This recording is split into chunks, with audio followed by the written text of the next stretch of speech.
할렐루야. 선교위원회 연습시키다가 목이 다 제가 쉬었습니다. 마이크 없이 하다 보니까 소예배실에서 연습하는데 저도 신났지만 신나게 하다 보니까 목이 다 컬컬하네요 정말. 여러 언어로 우리가 찬송을 한번 해봤는데 중국어로, 몽골어로, 네팔어로 부르는데 몇 번 봐도 어색해요. 외국어니까요. 어색하더라고요. 그러니 우리나라에 지금 들어와 살고 있는 외국인들은 얼마나 힘들겠습니까? 잠시나마 그 마음을 좀 이해하는 것 같아요. 그래도 교회 오면 언어가 통하지 않아도 예수님이 나의 기쁨이 되고 아멘, 할렐루야 이것만 가지고도 우리의 마음 가운데 뭔가 통하는 것이 있는 것 같습니다. 여러분들 혹시 주일날 다른 날이라도 우리 교회에 오며 가며 중국 분들, 몽골 분들, 네팔 분들 그런 분들 만나면 말은 잘 통하지 않겠지만 활짝 웃어주시면 그분들이 내가 정말 이 교회에서 환영받고 있구나 라는 그런 마음이 들 것입니다. 저한테 한번 웃어주고 찡그리지 마시고 인상 쓰지 마시고 한번 웃어보시겠습니까? 그렇게만 웃어주시면 우리 교회에 오시는 다른 외국인 분들이 참 우리 교회 안에서 안식과 평안을 누릴 것 같습니다. 자, 우리가 오늘 읽은 말씀은 아까 자막이 엉뚱한 게 나왔는데요. 혹시 수정이 됐습니까? 됐으면 한번 보고 아니면 성경을 따로 한번 찾아 한번 읽어보겠습니다. 오바댜서 1장 10절 말씀이었는데 엉뚱한 말씀을 올렸는데요. 1장 10절 말씀을 한번 여러분 찾으셨으면 같이 한번 읽어볼까요? 5장 오바댜 1장 10절 말씀입니다. 구약성경 1285쪽인데 한번 저랑 같이 한 목소리로 읽겠습니다. 시작. 내가 내 형제 야곱에게 행한 포악으로 말미암아 부끄러움을 당하고 영원히 멸절되리라. 에돔 족속을 향한 굉장히 무서운 선언입니다. 어느 집에 형제가 있었습니다. 쌍둥이 형제인데요. 큰아들은 체구가 건장하고 성격이 굉장히 호탕했습니다. 사회성도 좋고 리더십도 강해서 친구들이 아주 많았습니다. 그리고 일사도 알고 힘이 있으니까 문제를 해결하는 해결사 능력이 좀 있었는가 봐요. 지금으로 말하면 이제 동네 스포츠 스타에 팬들도 많고 어려운 일들을 척척 해내는 어떻게 생각하면 장래에 정치인이 되면 참 좋겠을 만한 법한 그런 이제 인재였습니다. 이 반면에 작은 아들이 하나 있었는데요. 이 작은 아들은 이제 뭔가를 자꾸 생각하는 거를 좋아했습니다. 일명 밖에 나가지도 않고 집안에 앉아서 골똘하게 뭔가를 생각하는 거예요. 근데 어느 날 이 작은 아들이 온 집안을 뒤흔들 만한 엄청난 생각을 했습니다. 형이 가지고 있는데 참 중요한 것인데 형이 그 가치를 모르는 것을 이 동생이 빼앗기로 한 것입니다. 일명 큰아들이 가지고 있는 장자권과 아버지에게 이제 물려받아야 될 축복권을 가로채기로 한 거예요. 그리고 실행에 옮겼습니다. 일명 팥죽 사건입니다. 팥죽으로 막 배고파하는 형에게서 장자권을 사고 그리고 훗날 어머니와 결탁을 해서 형이 가지고 있는 축복권도 가로챘습니다. 이제 아버지를 속이고 이제 복을 받아낸 것이죠. 에서와 야곱의 이야기입니다. 이 두 사건으로 에서에게 가야 될 복이, 에서에게 가야 될 권리가 그대로 고스란히 누구에게로요? 야곱에게로 옮겨졌습니다. 그런데 이 야곱이 그렇게 오랫동안 계획하고 형에게서 가로챈 이 에서의 축복이 무엇일까요? 우리가 오늘은 오바댜서를 읽었는데 에서의 축복은 창세기 27장에 나옵니다. 주로 이런 내용이죠. 하늘의 이슬과 땅의 기름진 풍성한 곡식 포도주로 하나님께서 너에게 복 주실 것이다. 그리고 만민이 너를 섬길 것이다. 너를 축복하면 하나님, 내가 그를 축복할 것이고 너를 저주하면 하나님께서 그를 저주하신다는 내용입니다.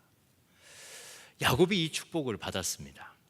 그럼 반면에 이 사실을 늦게 알고 아버지께로 막 달려온 에서도 뭘 받기는 받았어요.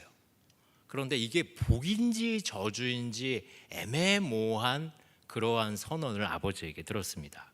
뭐라고 하냐면, 네가 살 곳은 땅이 척박하다, 기름지지 않고 하늘의 이슬도 내리지 않고 너는 평생 칼을 의지해서 살 것이고 네 아우 야곱을 섬길 것이다.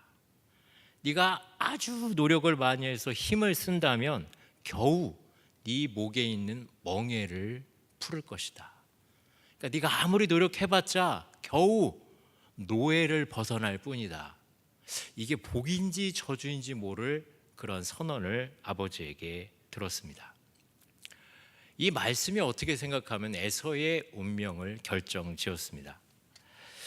근데 우리가 좀 생각해 봐야 될 게요, 이 야곱과 에서가 받은 축복의 내용만 보면 모든 것이 누구에게 유리하죠? 누구에게 유리해요? 야곱에게 유리합니다. 야곱은 다 가져요. 근데 에서는 그렇지 못합니다. 근데 실제로 이 에서와 야곱의 당대의 일생에서는 이러한 기미가 전혀 보이지 않았습니다. 우리가 만약에 에서와 야곱의 시대에 살고 있는 사람이었으면 에서의 삶, 야곱의 삶, 에서의 일가 친척 내지는 에서의 집단, 야곱의 집단을 이렇게 볼 때 야곱보다는 에서가 복을 받은 것 같다라고 생각이 들 정도로 에서는 참 많은 것을 누렸습니다.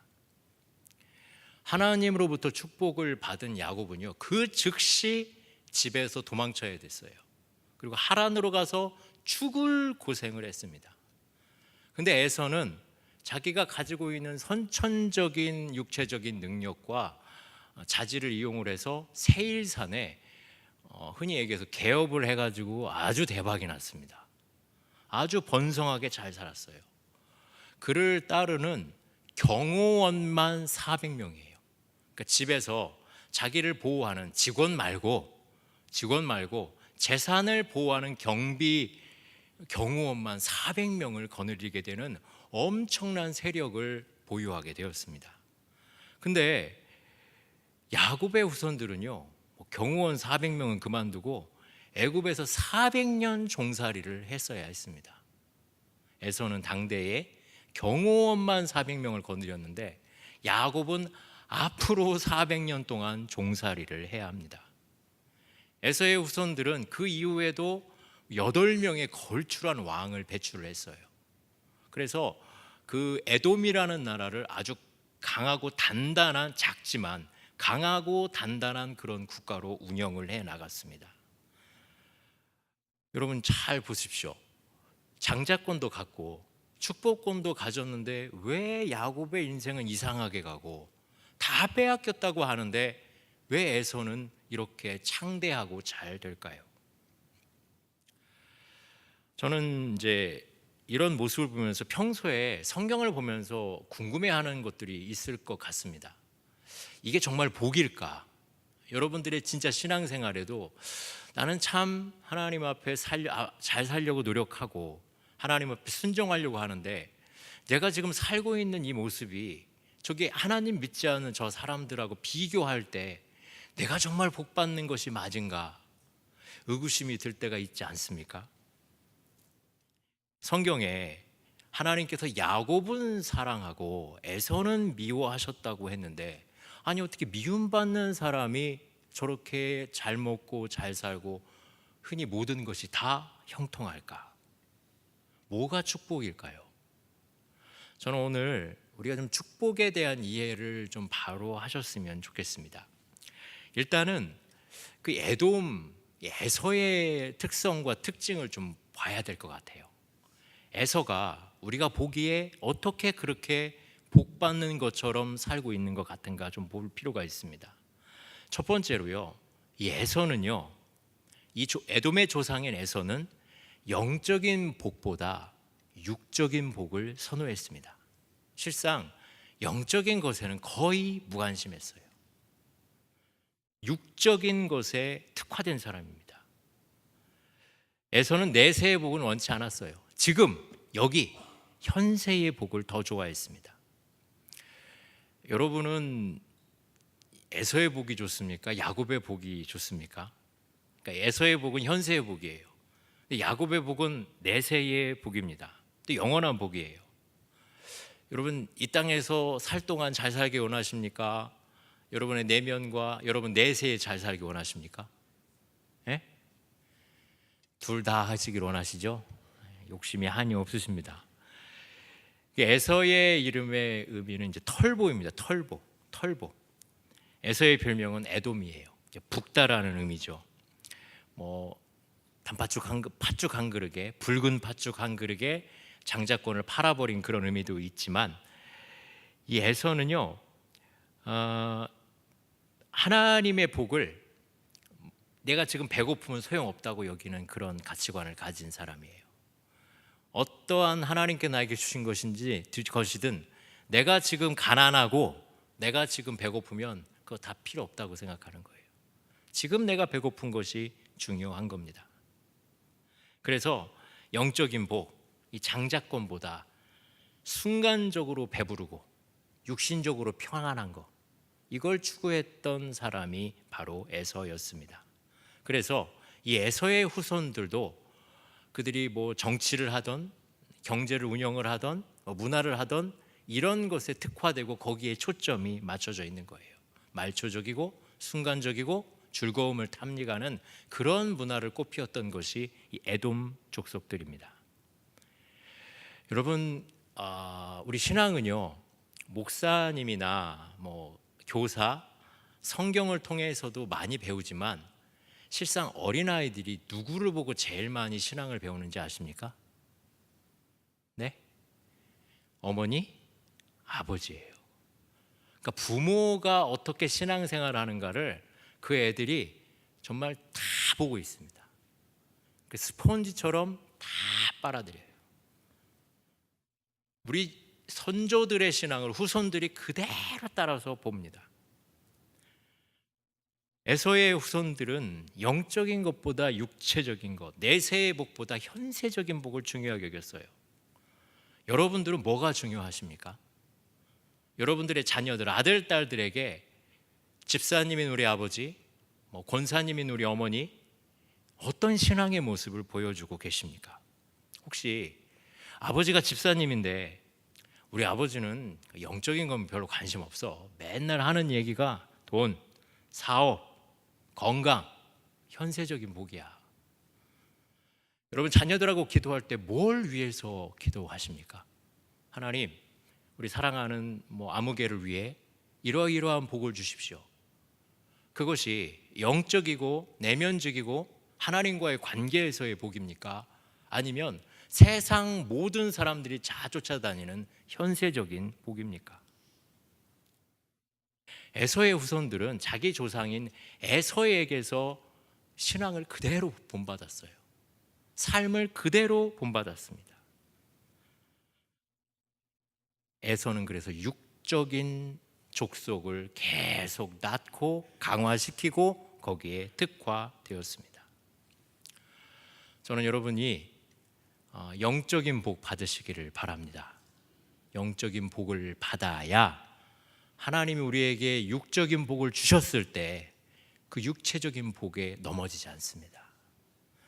영적인 복을 받아야 육적인 복을 내가 조절하고 컨트롤할 수가 있어요. 영적인 복 없이 육의 복만 갖다 보면 그 독성이 나를 삼켜버립니다. 저는 여러분들이 우선순위를 정할 때 하나님과의 관계, 하나님과 연결된 것, 예배, 기도, 영적 가치, 성경의 말씀, 순종, 이것을 먼저 붙잡으시길 바랍니다. 그 토대와 뼈대 위에 현세적인 복이 있어야 그거를 활용하고 다른 사람과 하나님의 나라를 위해 선용하지, 이것이 만약에 뒤바뀌어져 버리면 그 현세의 복이, 그 욕심이 나를 삼킬 뿐입니다. 그 에돔의 특징을 또 한 가지 보면, 야곱이 외삼촌 라반의 집에서 일하다가 돌아왔을 때 가나안 땅으로 돌아왔습니다. 형하고 만나게 되었죠. 만났는데 처음에는 화해하고 잘 살았지만 두 족속이 한 자리에 있다 보니까 좀 다툼이 생길 여지가 좀 있었어요. 그래서 야곱은 가나안 땅에 거하고 좀 세력도 있고 군사력도 있고 경험도 많은 에서의 그 일가들이 세일산이라는 곳으로 옮겨 살게 되었습니다. 야곱은 가나안 땅을 본거지로 했고, 그리고 에서는 요단강 동편 쪽에 세일산 지역을 받게 되었습니다. 어떻게 생각하면 저는 이것은 하나님의 참 좋은 그 디자인이라고 생각을 합니다. 이 두 민족이 한 자리에 있으면 계속 싸울 수밖에 없어요. 그런데 서로 다른 지역을 좀 이렇게 선점하고 있으면 차지하면서 그 지역 안에서 서로 발전하게 되었던 것입니다. 우리가 우리의 인생사에 대해서 뭔가를 결정할 때가 있습니다. 때로는 그것이 경제적인 이유일 수도 있고요, 정치적인 이유일 수도 있습니다. 근데 저는 그 모든 것을 결정할 때 하나님의 뜻을 구하시기를 바랍니다.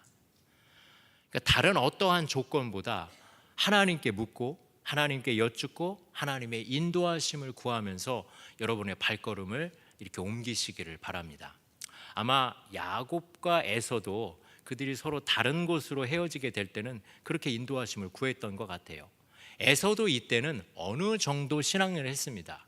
세상과 하나님을 또 양다리는 걸치긴 했어도 인생의 좀 결정적인 순간에는 내가 좀 예전에 실수한 것도 있고 장자권도 소홀히 여기고 하나님의 축복권도 소홀히 했던 거 있지, 하나님의 말씀을 좀 기울이긴 해야겠다, 그런 마음은 있었지만 실상은 거기까지만 생각이고 그의 삶의 패턴이라든가 후손들에게 물려준 유전적인 것들은 계속 육체적이고 비영적이고 그리고 세상적인 것으로 치우친 것이 없지 않습니다. 여하튼 야곱과 에서는 가나안과 세일 땅에서 그 민족의 이제 그 기틀을 마련하게 됐습니다. 세 번째로 우리가 에돔을 좀 생각할 때요, 발견하는 것 중에 하나가 이 에서의 후손에서 정말 하나님이 싫어하시는 아주 악한 족속 하나가 나옵니다. 그게 어떤 족속이냐면 그 유명한 아말렉 족속입니다. 이 아말렉은 에서의 손자예요. 근데 아말렉 족속은요, 아주 비겁한 족속입니다. 성품이 아주 야비했어요. 이 족속들은 훗날 이스라엘 백성들이 출애굽해서 가나안 땅에 들어가기 위해서 광야를 헤매고 있을 때 항상 뒤에서 기습해서 약한 자들을 괴롭히고 그들을 약탈했습니다. 싸우려면 정면으로 싸워야 되는데 그렇게 안 싸우는 거예요. 뒤에서 처져 있는 약하고 힘든 사람들을 괴롭히는 거예요. 제가 성경을 좀 이렇게 연구를 해보고 보다 보니까 하나님은요, 비겁한 거 굉장히 싫어하십니다. 야비하고 비열한 짓 하는 사람들 하나님이 가만두지 않습니다. 여러분, 우리가 인격이 좀 모자라고 부족할 수 있습니다. 근데 그것은 죄가 아니에요. 근데 가난한 거 죄도 아닙니다.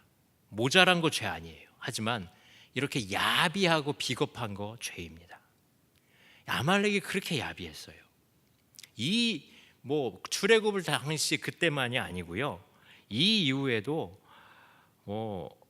사울 왕 때도 하나님께서 얼마나 이 아말렉 사람들이 그 하나님 보시기에 싫게 보였냐면 아예 다 이 지구상에서 없애버려라.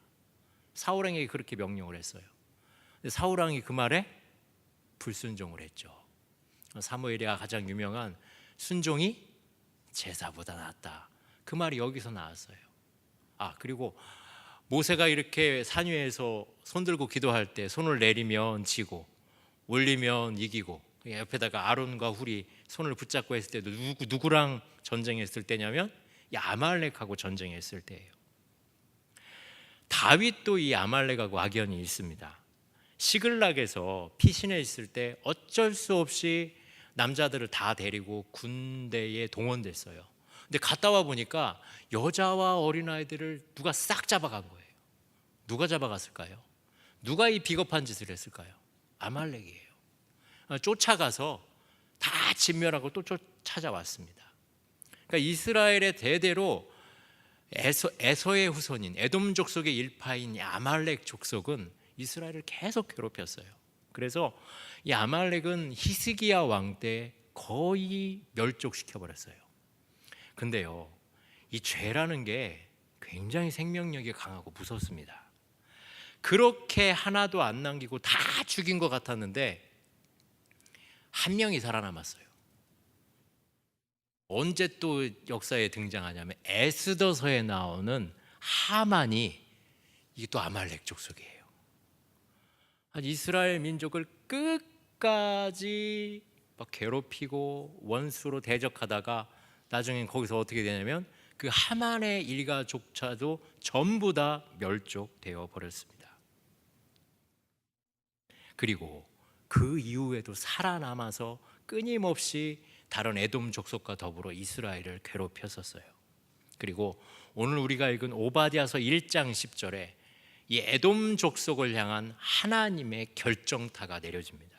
바로 멸망의 심판이에요. 이제 아예 하나님이 지구상에서 그들을 없애버리겠다는 것입니다. 여러분, 역사상 하나님이 누군가를, 어느 민족을, 어느 시대를, 어느 집단을 심판할 때는 그럴 만한 이유가 있을까요? 없을까요? 있습니다. 있어요.